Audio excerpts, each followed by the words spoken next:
नमस्कार, India voice देख रहे हैं आप और मैं हूं आपके साथ तुषार कुमार। तो वक्त हो चला है रिपोर्टर्स लाइव का, जहां हम बात करेंगे हल्द्वानी में हुए हंगामे के बाद अलर्ट की और भी बहुत सी खास खबरें। तो चलिए शुरुआत करते हैं रिपोर्टर्स लाइव की, जहां दिन भर की तमाम बड़ी खबरों की जानकारी जो है वो हमारे संवाददाता ग्राउंड जीरो से आप लोगों तक पहुंचाते हैं। लेकिन सबसे पहले हम बात करेंगे, मोदी सरकार ने 3 भारत रत्न देने की घोषणा की है। किस किस को मिलेगा भारत रत्न का सम्मान, बता रहे हैं हमारे संवाददाता नितिन चौधरी।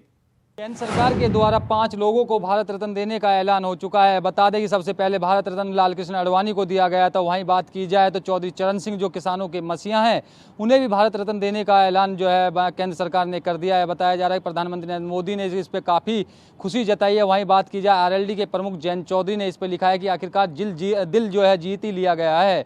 चौधरी चरण सिंह देश के 5वें और नरसिम्हा राव 9वें प्रधानमंत्री थे। वहीं कृषि वैज्ञानिक स्वामीनाथ को भी हरित क्रांति का जनक कहा जाता है। पीएम की घोषणा पर चौधरी चरण सिंह के पोते और राष्ट्रीय लोकदल के प्रमुख जयंत चौधरी ने लिखा है, दिल जीत लिया है। 2024 में सत्ता संभालने के बाद से प्रधानमंत्री नरेंद्र मोदी के नेतृत्व वाली सरकार द्वारा दिए गए यह 10वां भारत रत्न है। इससे पहले 3 फरवरी को भाजपा के वयोवृद्ध नेता लालकृष्ण आडवाणी और 23 जनवरी को बिहार के पूर्व सीएम कर्पूरी ठाकुर को भारत रत्न देने का ऐलान किया था। इसी तरह इस साल में 5 हस्तियों को यह सम्मान देने का ऐलान हो चुका है। इनके अलावा मोदी के कार्यकाल में मदन मोहन मालवीय, अटल बिहारी वाजपेयी, प्रणब मुखर्जी, भूपेन और नानाजी देशमुख को यह सम्मान मिल चुका है। आज के 3 हस्तियों को मिलकर इस सम्मान को हासिल करने वाले में अब तक कुल 53 लोग शामिल हो चुके हैं। वहीं देश के प्रधानमंत्री नरेंद्र मोदी ने अपने एक्स ट्विटर पर लिखा है कि जिस तरीके से भारत रत्न दिया गया है चौधरी चरण सिंह को, वो किसानों के मसीहा थे और लगातार जिस तरीके से जो है प्रधानमंत्री की कुर्सी उन्होंने संभाली है, किसानों के लिए बहुत गौरव की बात है। लगातार इसको देखते हुए राजनीति काफ़ी गलियारों में तेज हो चुकी है। तो कैमरामैन सौरभ के साथ मैं नितिन चौधरी, इंडिया वॉइस, दिल्ली। हल्द्वानी में हुई हिंसात्मक घटना के बाद प्रदेश भर में पुलिस प्रशासन अलर्ट मोड पर है। खबर पर ज्यादा जानकारी दे रहे हैं हमारे संवाददाता अभय कैंतुरा। घटना का असर पूरे उत्तराखंड में देखने को मिल रहा है। पुलिस अलर्ट मोड पर आ गई है। जगह जगह जो संभावित ऐसी जगह हैं जहां पर दंगा या हिंसा हो सकती है, उन जगहों पर पुलिस ने अपनी सतर्कता बढ़ा दी है। हल्द्वानी में धारा 144 लागू है, यानी पूरी तरह से कर्फ्यू लागू है, इंटरनेट सेवा बंद है और अब ये कह सकते हैं कि प्रशासन और प्रशासन दोनों मिलकर वहां की जो स्थिति है उसको सामान्य बनाने में जुट चुके हैं। जिन लोगों की तरफ से हिंसा की गई थी, जिन्होंने पथराव वहां पर किया था, उन लोगों को चिन्हित करने का काम पुलिस की तरफ से किया जा रहा है। मुख्यमंत्री पुष्कर सिंह धामी देहरादून से लगातार अधिकारियों को दिशा निर्देश दे रहे हैं। हल्द्वानी की जो स्थिति है उसको जानने का काम वहां पर कर रहे हैं। कोशिश यही है जिला प्रशासन की, सरकार की, कि सभी लोग शांतिप्रिय माहौल में वहां पर रह सके। जो घटना वहां पर घटी वो दोबारा आगे ना बढ़ सके, यानी ऐसी घटना दोबारा ना हो। हल्द्वानी का जो माहौल है वो वापस उसी रूप में आ सके, भाईचारा सौहार्दपूर्ण का माहौल वहां पर बना रहे। प्रशासन की तरफ से भी यही कोशिश वहां पर की जा रही है, लोगों से अपीलें की जा रही है ताकि किसी भी प्रकार से ये घटना आगे ना बढ़ सके।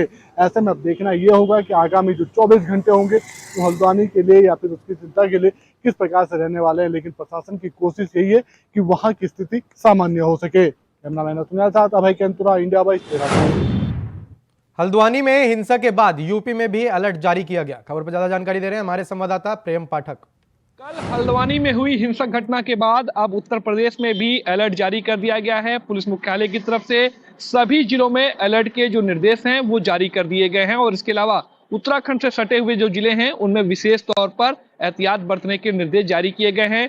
डीजी प्रशांत कुमार की तरफ से सभी जिलों के जो एसपी हैं या जो कमिश्नर हैं उनको अलर्ट पर रहने के लिए कहा गया है। सोशल मीडिया पर पुलिस की जो विशेष टीम है वो नजर रख रही है और कहीं पर भी अगर कोई सोशल मीडिया पर गलत जानकारियां शेयर करता है या अफवाह उड़ाता है तो उनके खिलाफ भी सख्ती से कार्रवाई की जाएगी और सोशल मीडिया पर यूपी पुलिस की जो टीम है वो विशेष तौर पर निगरानी कर रही है। इसके अलावा उत्तराखंड से आने जाने वाले जो वाहन हैं उन पर भी जो है वो चेकिंग की जा रही, उनको भी देखा जा रहा है। उत्तराखंड से जो सटे जिले हैं उनमें विशेष तौर पर अलर्ट रहने के लिए कहा गया है और इसके अलावा डीजी प्रशांत कुमार की तरफ से बरेली जोन जो है उनको भी विशेष तौर पर अलर्ट रहने के लिए कहा गया है कि वो अपने यहाँ विशेष तौर पर सावधानियां बरतें। आज जुम्मे की नमाज को लेकर भी जो अलर्ट है वो जारी किया गया था और अभी लगातार ये अलर्ट जो है वो अलर्ट पर रहने के निर्देश जो है वो जारी किए गए हैं कि कहीं पर भी अगर ऐसी कोई संदिग्ध गतिविधि दिखती है तो उसके खिलाफ पुलिस सख्ती के साथ कार्रवाई करे। कैमरामैन राहुल के साथ मैं प्रेम पाठक, इंडिया वॉइस। मथुरा में शुक्रवार को जुम्मे की नमाज को लेकर अलर्ट जारी किया गया। खबर पर ज्यादा जानकारी दे रहे हैं हमारे संवाददाता मोहम्मद फारूक। उत्तराखंड के हल्द्वानी की घटना को लेकर उत्तर प्रदेश में भी पुलिस पूरी तरीके से अलर्ट मोड पर आ गई है। मुख्यमंत्री योगी आदित्यनाथ का साफ तौर पर कहना है किसी को भी कानून से खिलवाड़ नहीं करने दिया जाएगा। यदि कोई कानून से खिलवाड़ करता है तो उसके खिलाफ सख्त कार्रवाई की जाएगी। इसी को लेकर मथुरा में IG zone Deepak Kumar, SSP Shailesh Kumar Pandey ने साफ तौर पर पीस कमेटी की मीटिंग करके कहा कि सोशल मीडिया के माध्यम से यदि कोई अफवाह फैलाता है तो उसके खिलाफ सख्त से सख्त कार्रवाई की जाएगी। सोशल मीडिया पर पूरी तरीके से नजर बनाए हुए है पुलिस, और पुलिस का कहना है कि प्रशासन और पुलिस दोनों मिलकर किसी को भी अराजक तत्वों को ये माहौल बिगाड़ने की इजाजत नहीं दी जाएगी। उन्होंने साफ तौर पर पीस कमेटी की मीटिंग में कहा है कि सरकार जो है चाहती है शांति व्यवस्था बनाना, सरकार का मेन उद्देश्य है कानून व्यवस्था को बनाए रखना और पुलिस और कानून का राज स्थापित करना। इस तरीके से कोई भी अगर घटना अगर करने की या रचित करने की कोशिश करता है तो उसके खिलाफ सख्त से सख्त कार्रवाई होगी। आईजी दीपक कुमार का कहना है कि ये मथुरा जो है गंगा जमनी तहजीब का जिला है। इस जिले में किसी को भी कोई भी तरीके की अफवाह फैलाने की इजाजत नहीं दी जाएगी। इंडिया वॉइस के लिए मैं मोहम्मद फारूक, मथुरा। बरेली में तौकीर रजा ने फिर उगला जहर। क्या कहा मौलाना तौकीर रजा ने, बता रहे हैं हमारे संवाददाता सनी गोस्वामी। तौकीर रजा ने यहाँ पे विवादित बयान दिया है। आपको बता दें, प्रधानमंत्री नरेंद्र मोदी से लेकर धामी उत्तराखंड के सीएम हैं, उनके ऊपर बड़ा विवादित बयान दिया है। वहीं उन्होंने कहा है कि जो इस समय कार्रवाई की जा रही है, जो ढांचे गिराए जा रहे हैं और जो मज़ारें गिराई जा रही हैं, उन्होंने हल्द्वानी की तरफ इशारा करते हुए कहा, उन्होंने कहा कि लोगों के घर गिरा दिए जा रहे हैं, वहाँ पे दंगे फसाद किए जा रहे हैं। वहीं उन्होंने कहा है कि सुप्रीम कोर्ट भी अपना काम अब पूरी तरह से नहीं कर रही है। वहीं नरेंद्र मोदी पे उन्होंने हमला करते हुए कहा है कि शिकायत पत्र ज्ञापन अब नरेंद्र मोदी प्रधानमंत्री के नाम से नहीं दिया जाएगा। उन्होंने कहा है कि कुछ भी कार्य नहीं हो रहा है, जो भी हो रहा है मुसलमानों को परेशान किया जा रहा है। यही नहीं, उन्होंने काफ़ी अपनी प्रेस वार्ता में कही, उन्होंने कहा कि वो गिरफ्तारी देने जा रहे थे लेकिन पुलिस प्रशासन ने उनको वहाँ पर रोक लिया है। उन्होंने पुलिस पे भी हमला कराया। उन्होंने कहा हिंदूवादी संगठन और पुलिस भी उनके खिलाफ पूरी तरह से पड़ी हुई है। उन्होंने कहा है कि ये गलत काम कर रही है, जिसको लेकर काफ़ी बात हुई। और उन्होंने कहा है कि अगर ये बीजेपी की सरकार हिंदूवादी सरकार है और ये वास्तव में ही हिंदूवादी सरकार है, हम उसकी ज्ञानवापी मस्जिद क्या हम मथुरा की ईदगाह भी उन्हें सौंप देंगे। अगर मानसरोवर में जो मंदिर है, जो कैलाश मानसरोवर का मंदिर है, जो चाइना में मंदिर है, उसको अगर ये हिंदुस्तान में लाए, ये कहते हैं कि हमारा बहुत बड़ी सरकार है, पूरे विश्व में हमारा डंका बजता है, अगर मानसरोवर का मंदिर ये यहाँ पे लाए तो हम अपनी जो मस्जिदें हैं वो इनको सौंप देंगे। यही नहीं, उन्होंने कहा है कि इस समय मुसलमानों को पूरे देश में डराया जा रहा है, जिसमें मुसलमान डरेगा नहीं। उन्होंने कहा है कि जो हमें अगर कुछ करेगा तो हमें ये कानूनी हक है कि मुसलमान दूसरे को मारेगा। उन्होंने कहा है कि अगर कोई हमें परेशान करेगा तो हम उसे जान से मार देंगे, ये हमारे कानून में। वहीं यूसीसी पे उन्होंने बात करते हुए कहा, उन्होंने कहा यूसीसी है इस देश में पहले से ही लागू है। उन्होंने कहा कि मुस्लिम पर्सनल लॉ के तहत यहाँ पे सारे हमारा एक लॉ बना हुआ है, लेकिन फिर भी यूसीसी के तहत ही जब कोर्ट में काम होते हैं तो वो यूसीसी के तहत ही होते हैं। वहीं यहाँ से बता दें आपको, आज मौलाना तौकीर रजा की वहाँ पे लोग, पुलिस प्रशासन ने घर से बाहर नहीं निकलने दिया, उनको वहाँ पे ही पकड़ लिया, जिसको लेकर काफ़ी वो गहमा गहमी हुई। इंडिया वॉइस के सनी गोस्वामी। प्रयागराज में राहुल गांधी को लेकर बीजेपी नेताओं में दिखा आक्रोश। क्यों कर रहे हैं प्रदर्शन, बता रहे हैं हमारे संवाददाता शोएब रिजवी। प्रधानमंत्री नरेंद्र मोदी पर राहुल गांधी द्वारा दिए गए बयान को लेकर के अब भारतीय जनता पार्टी के कार्यकर्ता काफ़ी नाराज है। प्रयागराज में आज बाकायदा भारतीय जनता पार्टी के कार्यकर्ताओं ने सुभाष चौराहे पर न सिर्फ राहुल गांधी का पुतला फूंका, उनके खिलाफ जोरदार नारेबाजी की। कार्यकर्ताओं की डिमांड थी कि जिस तरह से राहुल गांधी ने प्रधानमंत्री नरेंद्र मोदी पर बैकवर्ड होने पर जो टिप्पणी की है वो निश्चित तौर पर बहुत ही निंदनीय है और ऐसे में उनको इस पूरे मामले में माफ़ी मांगनी चाहिए। और राहुल गांधी जब तक माफ़ी नहीं मांगेंगे, इस तरह भारतीय जनता पार्टी उनका विरोध करेंगे, इस तरह से कठोर चेतावनी भी दी है। तो कहा जा सकता है कि अब राजनीतिक रूप से जो पार्टियों के आपसी खींचतान है वो शुरू हो चुकी है, क्योंकि 2024 का चुनाव भी अब नज़दीक आ रहा है। और ऐसे में अब भारतीय जनता पार्टी ने जिस तरह से राहुल गांधी का विरोध करना शुरू कर दिया है, उससे ये साफ हो गया कि आने वाले दिनों में इस तरह से राजनीतिक प्रतिद्वंदिता और भी सड़कों पर देखनी पड़ेगी। फिलहाल जो भारतीय जनता पार्टी है, उन्होंने राहुल गांधी के खिलाफ नारेबाजी करते हुए उनका पुतला फूंक करके अपना आक्रोश व्यक्त किया। Shoaib India voice Prayagraj. लोकसभा में केंद्र सरकार ने श्वेत पत्र जारी किया, जिस पर आज सदन में चर्चा हुई। क्या कुछ कहा वित्त मंत्री ने, बता रहे हैं हमारे संवाददाता आदित्य सिंह।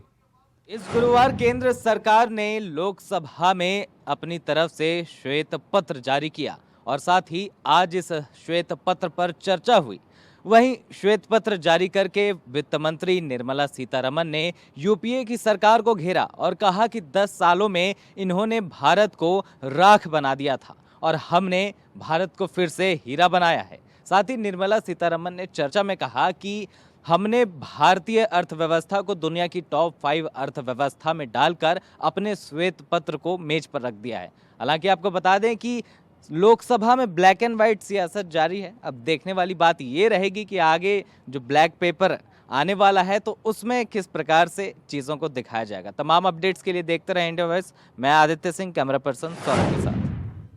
गाजीपुर में पुलिस ने की माफिया डॉन मुख्तार अंसारी की पत्नी पर बड़ी कार्रवाई। खबर पर ज्यादा जानकारी दे रहे हैं हमारे संवाददाता सुशील तिवारी।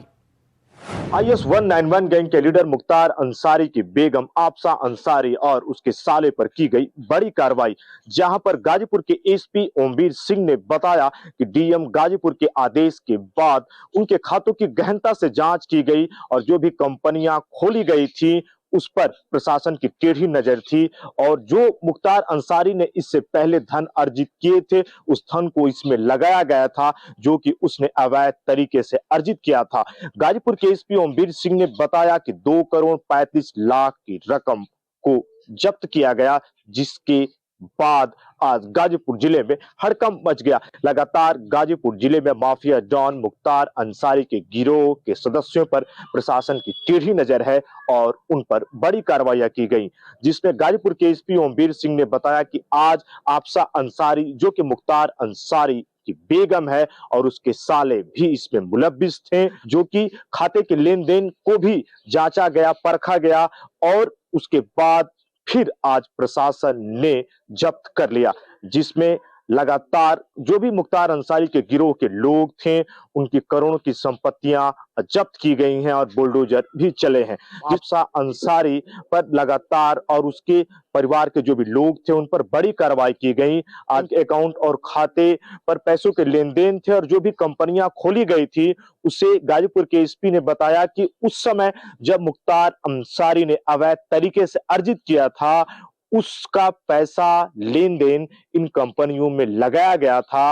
अतः उसी के परिप्रेक्ष्य में आज इनकी संपत्तियां 2 करोड़ 35 लाख की रकम बताई, जिसकी जब्तीकरण किया गया। इंडिया वॉइस के लिए सुशील तिवारी, गाजीपुर।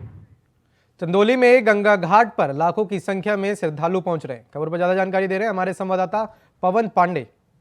इस समय हमारी मौजूदगी यहाँ पे चंदौली जिले के बलुआ घाट यानी कि पश्चिमी वाहिनी घाट पे। आपको बता दें कि आज मौनी अमावस्या का दिन है और आज स्नान और साथ ही दान पुण्य करने का विशेष महत्व है। आप देख सकते हैं विजुअल्स में, हम अपने कैमरा पर्सन को कहेंगे कि थोड़ा सा दिखाएं। यहाँ पे आप विजुअल्स में देख रहे होंगे कि यहाँ पे लाखों की संख्या में आज सुबह से ही यहाँ पे श्रद्धालु आए हुए हैं और साथ ही आस्था की डुबकी लगा रहे हैं। आपको बता दें कि ये पर्व बहुत ही हिंदू धर्म का ये बहुत ही विशेष पर्व है। आपको बता दें कि सुबह तड़के 4 बजे से ही स्नान ध्यान लोग कर रहे हैं और साथ में पूजा पाठ कर रहे हैं। आपको बता दें कि अगर हम यहाँ पे सुरक्षा की बात करें तो सुरक्षा के दृष्टिगत पुलिस की पैनी नजर चप्पे चप्पे पे बनी हुई है। साथ ही कोई भी जितने भी यहाँ पे श्रद्धालु आ रहे हैं उनको किसी भी परेशानी किसी भी समस्या का सामना न करना पड़े, इसके लिए जिला प्रशासन पूरी तरीके से मुस्तैद है, तैयार है। उसके लिए बाकायदा व्यवस्था भी की गई है। आपको बता दें कि कोई अपने साथी से अगर बिछड़ा हुआ है, साथ ही एक खोया पाया केंद्र भी बनाया गया है। वहीं साथ ही आपको बता दें कि यहाँ पे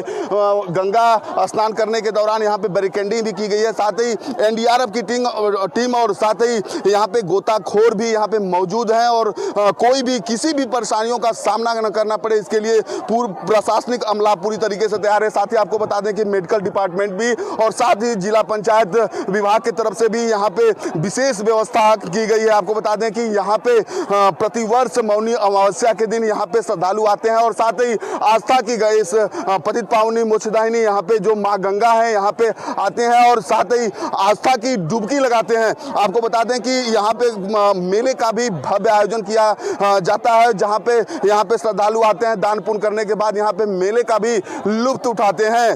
पवन पांडे, इंडिया वॉइस, चंदौली। प्रयागराज में मौनी अमावस्या के पर्व पर उमड़ा आस्था का सैलाब। खबर पर ज्यादा जानकारी दे रहे हैं हमारे संवाददाता शोएब रिजवी। आस्था के महापर्व मौनी अवसर पर संगम नगरी प्रयागराज में बड़ी संख्या में श्रद्धालु संगम के अलग अलग घाटों पर पहुंचे। 12 से ज़्यादा घाट बनाए गए थे। जिस तरह से श्रद्धालुओं का रेला सड़कों पर दिखा, उससे साफ दिख रहा था कि जैसे आस्था का सैलाब उमड़ पड़ा हो।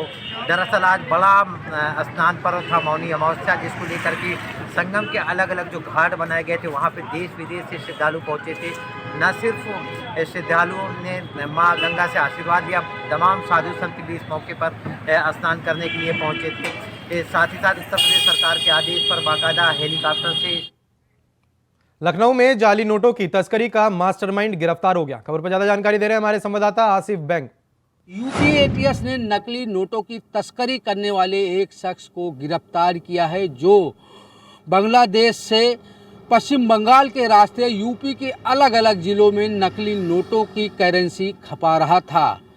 पकड़ा गया शख्स प्रतापगढ़ जिले का रहने वाला है, जिसे वाराणसी से गिरफ्तार किया गया है। आपको बता दें कि पिछले दिनों यूपी एटीएस को लगातार सूचना मिल रही थी कि बांग्लादेश से लगातार नकली नोटों की करेंसी यूपी के अलग अलग जिलों में खपाई जा रही है।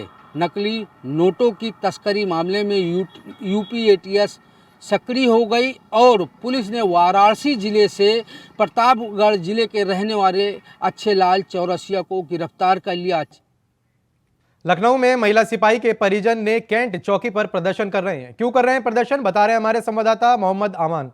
बख्तियारपुर में तैनात एक महिला सिपाही जिसने पिछले जनवरी के माह में आत्महत्या कर ली थी, जिसका मामला थाना कैंट क्षेत्र का बताया जा रहा था। वहीं आज उस महिला सिपाही की आत्महत्या प्रकरण में उसके परिजन थाना कैंट क्षेत्र में विरोध प्रदर्शन जता रहे हैं। वहीं उनके परिजनों का आरोप है कि उस महिला सिपाही का जो आत्महत्या वाला मामला था, वो आत्महत्या ना होकर परिजन लगातार उस पे हत्या का आरोप लगा रहे हैं। वहीं एक बात जो पुरानी सामने निकल के आ रही है, उसमें बताया जा रहा महिला सिपाही की कोई अखिल प्रताप नाम के व्यक्ति से फेसबुक के जरिए दोस्ती हुई थी। उस दोस्ती की अगर बात की जाए तो बताया जाता है कि पिछले 5 वर्षों से उसकी दोस्ती चली। दोस्ती के बाद इस तरह की बातें जो निकल गई, महिला ने अपने जो आवास पे जहाँ रहती थी, जहाँ पे उसने सुसाइड की थी, आत्महत्या हैंगिंग का मामला था, उस मामले को लेके आज परिजन साफ तौर से कह रहे हैं कि इसमें पुलिस की भी लापरवाही है। और दिल्ली में पुलिस की क्राइम ब्रांच की टीम को मिली बड़ी कामयाबी। खबर पर ज्यादा जानकारी दे रहे हैं हमारे संवाददाता अजीत कुमार। दिल्ली के पोश इलाकों में से एक पश्चिम बिहार में बीते दिनों हुए दिन दहाड़े सनसनीखेज लूट के मामले को दिल्ली पुलिस ने सुलझा लिया है। दिल्ली पुलिस की क्राइम ब्रांच ने इस मामले में 6 आरोपियों को धर दबोचा है, जो कि दिल्ली और राजस्थान के रहने वाले हैं। दरअसल क्राइम ब्रांच के एडिशनल सीपी संजय भाटिया द्वारा मिली जानकारी के अनुसार बीते दिनों दिल्ली के पश्चिम बिहार इलाके में एक शख्स की आंखों में मिर्ची पाउडर डालकर 50 लाख रुपए लूटने की वारदात को अंजाम दिया गया था। इस संबंध में क्राइम ब्रांच की टीम ने जांच शुरू की और इंस्पेक्टर संदीप तुशीर और इंस्पेक्टर नीरज की देखरेख में एक विशेष टीम बनाई गई। टीम ने करीब 400 सीसीटीवी फुटेज को खंगाला, जिसके बाद टीम आखिरकार एक क्लू पर पहुंची और एक शख्स की पहचान हुई, जो कि दिल्ली के आजादपुर का रहने वाला बताया जा रहा है। हरदोई में बेखौफ चोरों के हौसले बुलंद देखने को मिल रहे हैं। खबर पर ज्यादा जानकारी दे रहे हैं हमारे संवाददाता आनंद त्रिवेदी। हरदोई में चोरियों पर लगा अंबार। आपको बता दें, ताजा मामला बकौली थाना क्षेत्र का है, जहां पर एक आरक्षी सहित 2 घरों में और चोरी हुई है। आपको बता दें कि आरक्षी घर पे आया था अपनी छुट्टी से, लखनऊ में कहीं तैनात है, और आपको बता दें कि वो अपने कमरे में सो रहा था, उसकी पूरी फैमिली सो रही थी। उसके बाद चोर आए, उसको बाहर से गेट लॉक कर दिया और उसके घर की अलमारी का ताला तोड़ा और लाखों के जेवर व नकदी लेकर चोर वहां से फरार हो गए। महोबा में पुलिस को मिली बड़ी कामयाबी। खबर पर ज्यादा जानकारी दे रहे हैं हमारे संवाददाता शारिक नवाज। महोबा जिले के पनवाड़ी में बीते दिनों व्यापारी की लूट और हत्या के मामले में पुलिस के द्वारा लगातार आरोपियों को पकड़ने के लिए प्रयास किया जा रहा था और पुलिस अधीक्षक के द्वारा करीब 10 टीमों का गठन किया गया था, जो आरोपियों की तलाश में जुटी हुई थी। और वहीं आज सुबह पुलिस टीम को बड़ी कामयाबी मिली है। मुखबिर की सूचना पर पुलिस को पता चला कि बिजरारी ग्राम के पास आरोपी लूटा हुआ माल बांट रहे हैं। वहीं पुलिस मौके पर पहुंची। पुलिस ने आरोपियों को आत्मसमर्पण करने के लिए कहा, लेकिन आरोपियों ने गोली चला दी। जवाबी कार्रवाई में पुलिस ने अमेठी में दो पक्षों में हुई जमकर मारपीट, क्या थी वजह, बता रहे हैं हमारे संवाददाता संजय यादव। अमेठी जिले के थाना पीपरपुर अंतर्गत ग्राम सभा सिंगठी में पुरानी रंजिश को लेकर दो पक्षों में मारपीट का मामला सामने आया है, जिसमें टोटल 1 दर्जन के लगभग लोग घायल बताए जा रहे हैं। सभी घायलों को इलाज के लिए सामुदायिक स्वास्थ्य केंद्र भादर लाया गया है, जहां पर चिकित्सकों ने एक गंभीर घायल व्यक्ति को इलाज हेतु जिला अस्पताल रेफर किया है। वहीं दोनों पक्षों ने अपनी अपनी तहरीर थाना पीपरपुर में दे दी है। जानकारी के लिए आपको बता दें, थाना अध्यक्ष महोदय का कहना है कि तहरीर प्राप्त हुई है, अभियोग पंजीकृत कर सुसंगत धाराओं में विधिक कार्रवाई की जा रही है। Sanjay Kumar Yadav, India voice, Amethi. मिर्जापुर में गंगा नहर में तैरता मिला शव, खबर पर ज्यादा जानकारी दे रहे हैं हमारे संवाददाता कमलेश कुमार। मिर्जापुर के शहर कोतवाली क्षेत्र अंतर्गत पक्के पोखरा के पास एक नहर है, जिस नहर में बता दें आपको कि अधेड़ व्यक्ति की लाश मिली है। लाश मिलते ही माहौल वहां के पड़ोसियों का, वहां के मोहल्ले का अफरा तफरा मच गई है। आपको बता दें कि लोगों का कहना है कि वो एक दिन पहले रात में कुछ खाने पीने का सामान लेके आए थे।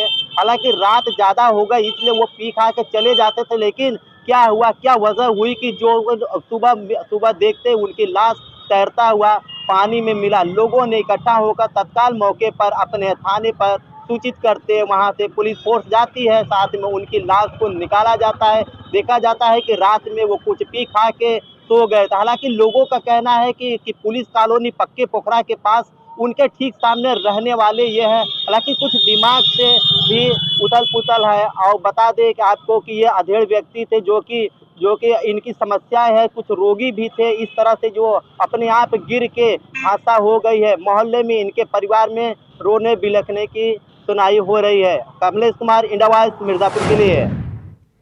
फिलहाल के लिए रिपोर्टर्स लाइव में इतना ही। देश और दुनिया की तमाम बड़ी खबरों को जानने के लिए बने रहे इंडिया वॉइस के साथ। नमस्कार।